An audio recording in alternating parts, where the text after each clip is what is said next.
Police स्टेशनच्या हद्दीमध्ये मोठ्या प्रमाणामध्ये अवैध धंदे सुरू आहेत, ज्याच्यामध्ये मिथेनॉल युक्त गावठी दारू त्या ठिकाणी सुरू आहे। त्याचबरोबर जुगार आहे, गांजा विक्री जोरदार सुरू आहे।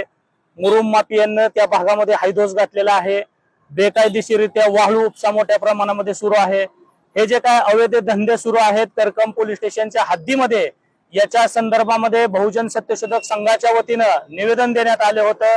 हे निवेदन जे आहे बहुजन सत्यशोधक संघाचे जिल्ह्याचे महासचिव सतीशजी वाघमारे यांनी निवेदन दिले होतं। हे निवेदन दिल्यानंतर करकम पोलीस स्टेशनचे पोलीस कर्मचारी कोणी भांगे का सांगे म्हणून आहेत, त्या भांगे आणि सांगे यांनी सतीशजी वाघमारे यांना पोलीस स्टेशन मध्ये बोलवलं आणि त्यांना बेकायदेशीररित्या दमदाटी केली, आरेरावीची भाषा वापरली। याचबरोबर तुम्ही निवेदन का दिलेलं आहे म्हणून त्यांना दम देण्याचं काम केला, त्यांच्यावरती दबाव आणण्याचं काम केलं, त्यांना निवेदन मागे घेणं सांगितलं। या संदर्भामध्ये या भांगेच्या विरोधामध्ये सोलापूरच्या पूनम गेट या ठिकाणी आंदोलन सुरू आहे।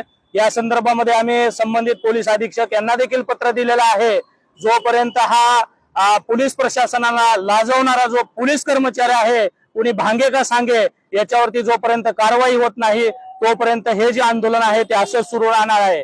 याचबरोबर पोलीस अधीक्षकांनी या जे संबंधित कर्मचारी आहे आणि या प्रकरणाची दखल